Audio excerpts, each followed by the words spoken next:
हे नमस्कार दोस्तों, बहुत बहुत स्वागत करता हूँ आप सभी का हमारे आपके चैनल पे एटमिक्स में। तो गाइस, आज की इस वीडियो में आपको बताने वाला हूँ कि कैसे आप अपने डॉग की बाइटिंग जो है स्टॉप कर सकते हैं। क्योंकि बहुत सारे जो डॉग ब्रीड है वो क्या करते हैं कि जो है ज़्यादा करके बाइट कर देते हैं। कोई कोई जूतों को बाइट करता है, कोई पैर पे काट लेता है, कोई कोई हाथ पे काट लेता है।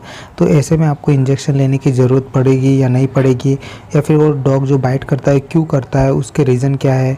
अगर आपके पास एडल्ट डॉग है तो कभी कभार सोफे फाड़ देता है, बूट चप्पल फाड़ देता है, तो उससे कुछ उनको डिजीज़ या कुछ प्रॉब्लम ऐसा दिक्कत तो नहीं होगी, वो भी आपको इस वीडियो में बताऊंगा। और कैसे उसको स्टॉप किया जाए, ये सारी जो प्रॉब्लम आती है उनको कैसे रोका जाए, वो भी आपको इस वीडियो में बताऊंगा। वो भी ईजी वे में, आपको कोई ज़्यादा परेशानी की और तकलीफ़ की बात नहीं रहेगी।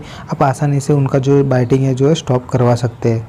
तो मेरी बनाई वीडियो अगर आपको अच्छी लग रही तो प्लीज़ वीडियो को लाइक और अपने करीबी जहाँ पे जिन लोग के पास डॉग वगैरह है उनको शेयर ज़रूर कीजिएगा। वीडियो चैनल के बारे में ज़रूर बताइएगा। और अगर आपने चैनल को सब्सक्राइब नहीं किया तो सब्सक्राइब ज़रूर करना, बेल नोटिफिकेशन ज़रूर से ऑन करना। और जैसे आप ऑन करते हो ऑल का बटन ज़रूर से दबाइएगा ताकि सारे नोटिफिकेशन आपको मिलते रहेंगे। तो चलिए शुरू करते हैं। तो सबसे पहले बात करता हूँ मैं पपी एज में। जैसे आप नया पपी लाते हो तो वो क्यों ज़्यादा बाइट करता है। कभी भी आप नया पपी लाते हो तो वो थोड़े दिन बाइट नहीं करेगा। जैसे अगर आप घर पे लाते हो 2 या 4 दिन, या फिर उसकी एज है जैसे कि 60 या फिर 70 डेज़ का नहीं होता है वो डॉग, या फिर 65 डेज़ का नहीं होता है, तब तक कभी कभार कोई कोई पपी जो है बाइट नहीं करते। तो ऐसे में क्या करता है, जैसे जैसे आप घर पे लाते हो तो थोड़े दिन बीत जाते हैं, आपका डॉग जो है एडल्ट होने लगता है यानी बड़ा होने लगता है, तो ऐसे में वो बाइट चालू कर देता है।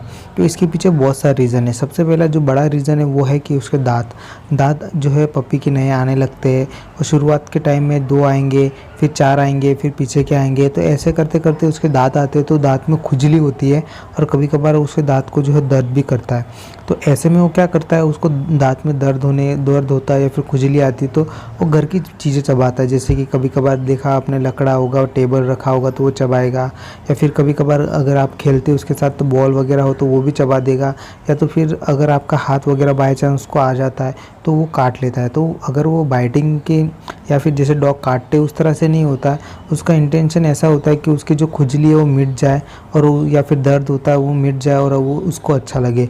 इसलिए वो कहीं भी कोई भी चीज़ को बाइट करता है, या फिर कभी कभार आपके हाथ को बाइट करेगा।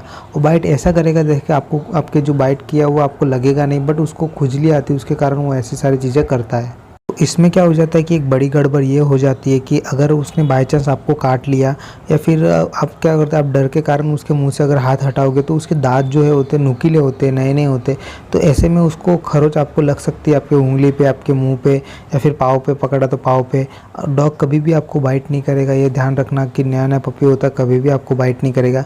बट उसके मुँह के अंदर अगर आपका हाथ या पैर चला जाता है तो आप डरने के कारण अपना हाथ या पैर खींच लेते हो, तो उसके कारण क्या वहाँ पे खरोच आती है। तो ऐसे में फिर आपको इंजेक्शन लेने की ज़रूरत होगी। अगर आपका पपी जैसे कि 25 डेज़ का हो, उससे अंदर आपको कभी कभार बाइट करता है फिर काटता है, तब तक उसको कुछ नहीं, आपको दिक्कत या प्रॉब्लम नहीं आएगी। बट जैसे वो 25 या 30 डेज़ के ऊपर हो जाता है या आपको काटता है तो आपको ज़रूर से उसका इंजेक्शन लेना पड़ेगा। आप डॉक्टर के पास जाके आपको जो कहाँ काटा उसको आप बता सकते हैं कि यहाँ पे काटा है, तो आपको इंजेक्शन देंगे। तो आपको ज़रूर से वो इंजेक्शन लेने हैं। नहीं तो क्या होगा, अगर आप नहीं लेते तो आपको जो है वो डॉग के जो रेबीज़ होता है वो आपके अंदर जा सकता है। उसके कारण आपको 3 या 4-5 महीने बाद दिक्कत या प्रॉब्लम आना शुरू हो सकती है। इसलिए कभी भी अगर डॉग बाइट करता है तो जाके डॉक्टर के पास जाके सलाह ज़रूर ले, इंजेक्शन ले। सरकारी हॉस्पिटल वहाँ पे जाके भी आप ले सकते हैं, वहाँ पे सस्ता होता है और काफ़ी आपको ज़्यादा पैसे भी खर्च नहीं करने पड़ते। तो इसके लिए क्या करें कि डॉग हमें बाइट ना करे, उसके लिए सबसे पहले क्या करना है आपको, जैसे आपका डॉग घर पे आता है उसका वैक्सीनेशन आप करवा सकते हैं। वैक्सीनेशन के ऊपर मैंने वीडियो बना के रखी, तो ऊपर आई बटन में जाके आप देख सकते हैं वैक्सीनेशन क्या होता है, कैसे किया जाता है। और एक तरह का इंजेक्शन होता है जो आपके डॉग को रेबीज या फिर बहुत सारी ऐसी बाहर की जो एलर्जी बीमारी होती है उससे प्रोटेक्ट करता है और आपके डॉग की हिफाजत करता है। तो आप जैसे ही वैक्सीनेशन कंप्लीट करा देते हैं, वैक्सीनेशन कंप्लीट हो जाने के बाद अगर आपके डॉग ने किसी को काट भी लिया या फिर किसी बाहर के अनजान इंसान को उसको भी काट लिया, तो उसको भी कुछ प्रॉब्लम नहीं होगी और आपके डॉग को भी कोई प्रॉब्लम नहीं होगी। और इसके अलावा जैसे कि आप बाइटिंग स्टॉप करने के लिए आप एक चीज़ कर सकते हैं, जैसे कि उसको टॉय वगैरह ला के दे सकते हैं। जो जॉयस्टिक आती है जो पपीज़ के लिए आती है वो आप ला सकते हैं। जो टॉयज़ होते हैं वो जो चीपेस्ट टॉयज़ होते हैं या फिर जो स्टिक होती है उसकी लिंक मैं डिस्क्रिप्शन में दे दूँगा। आप जाके वहाँ से ऑनलाइन अगर बाय करना है तो आप कर सकते हैं, या फिर आपके लोकल एरिया में अगर मिलता है तो बहुत अच्छा है, वहाँ से भी आप ले सकते हैं। इसके अलावा और एक चीज़ हो सकती है कि डॉग को खेलना पसंद है। अगर कोई डॉग खेलना ज़्यादा पसंद करता है तो उसमें क्या हो जाता है कि वो हाथ से तो ज़्यादा कुछ नहीं कर सकता, इसलिए वो मुँह से पकड़ता है, खींचता है, कभी-कभार कपड़े फाड़ता है।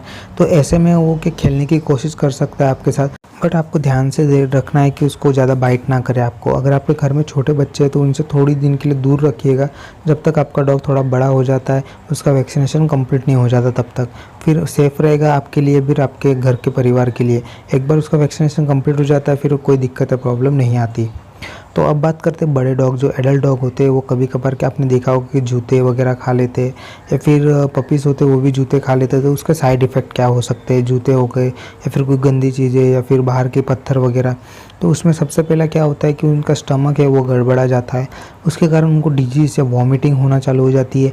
कभी कभार डायरिया काफ़ी ज़्यादा बढ़ जाता है और वॉमिटिंग भी कंटिन्यूसली चालू होती है, दिन में 1 या 2 बार कुछ खा लेते हैं उसके बाद भी हो जाता है। तो वो सब जो है तो वायरल इन्फेक्शन होता है जो डॉग के अंदर लगता है। तो वो क्यों होता है, क्योंकि बाहर के जो बैक्टीरिया होते हैं डॉग के अंदर चले जाते हैं, और वो कभी भी आपका डॉग अगर पत्थर वगैरह खाता है या फिर कुछ गंदी चीज़ें खाता है, गोबर वगैरह खाता है, तो आपको उसको नहीं खाने देना चाहिए। उसके लिए आप क्या कर सकते हो, उसका डिवॉर्मिंग करा सकते हैं। एडल्ट डॉग का आप डिवॉर्मिंग करा सकते हैं तो ज़्यादा अच्छा रहेगा। आप 3-3 4-4 महीने के जो गैप होता है, 6 महीने का गैप, उसके साथ साथ जो है आप जो है डिवॉर्मिंग करा सकते हैं कि लास्ट टाइम आपने कब की, अब अगर आगे आपको कब करनी है वो आप ज़रूर से कीजिएगा। डिवॉर्मिंग डॉग के लिए काफ़ी ज़्यादा फ़ायदेमंद रहता है। वो जो टैबलेट आती है वो आपको ज़्यादा से ज़्यादा 80 या 90 रुपए की मिल जाएगी। डिपेंड करता है कि कंपनी कौन सी आप कंपनी चूज़ कर रहे हो। आप अच्छी कंपनी का यूज़ कीजिएगा और डिवॉर्मिंग उसके वज़न के हिसाब से, और सुबह मॉर्निंग में भूखे पेट आपको देनी है उसको, और उसका वज़न कर लीजिएगा, उसके हिसाब से उसको टैबलेट देनी है। और इसके अलावा जैसे कि पपी बाइटिंग करता है तो वो अगर कुछ ऐसी गंदे की चीज़ें या फिर बाहर आप उसको छोड़ते हो, नया पपी है तो बाहर मत छोड़िएगा। उससे क्या होता है कि जो बाहर के बैक्टीरिया होते हैं और जल्दी पपी के अंदर जा सकते हैं या फिर इन्फेक्शन जा सकता है, तो उसके कारण नए पपी जल्दी ज़्यादा बीमार हो जाते हैं। फिर आपको दवाखाने ले जाना, कभी कभार उनकी वीकनेस होने के कारण उनको बाटली चढ़ाना पड़ता है, और ऐसा बहुत सारी उनको तकलीफ़ें आती है। इसलिए जब तक उसका वैक्सीनेशन कंप्लीट नहीं हो जाता तब तक आप बाहर मत उसको छोड़िएगा। वैसे जो बाइटिंग का प्रॉब्लम है थोड़े दिन रहता है, जैसे उसके सारे दांत आ जाते हैं तो उसके साथ साथ आप फिर जैसे उसकी बाइटिंग है धीरे धीरे कम होती है। बट आप उसको जो है टॉय वगैरह ज़्यादा दे, उसको खेलने के लिए उसके खिलौने दे। आप अगर आपकी जो चीज़ें होते हैं उसको मत दीजिएगा, उसको पहले से ऐसा हैबिट लगाइएगा, डिसिप्लिन में रखिएगा, ताकि वो आपकी चीज़ें ना ले, उसकी चीज़ों से खेले। और गैस अगर आपको जानना है कि उसके दांत के हिसाब से उसकी एज कितनी है, तो मैंने उसके लिए भी ऑलरेडी वीडियो बना के रखी, तो वो भी ऊपर आई बटन में जाके आप देख सकते हैं कि हर डॉग की एज के हिसाब से उसके दांत को कैसे आते, दांत से आप उसकी एज का हिसाब लगा सकते हैं। तो अगर आपको ये वीडियो अच्छी लगी तो प्लीज़ लाइक शेयर ज़रूर करना, चैनल को सब्सक्राइब नहीं किया तो सब्सक्राइब ज़रूर करना, और जो आप मुझे जो है इंस्टाग्राम पर फॉलो कर सकते हो उसके लिंक भी मैंने डिस्क्रिप्शन में दी है। तो मिलते हैं ऐसे इंटरेस्टिंग वीडियो के साथ। Thank you for watching.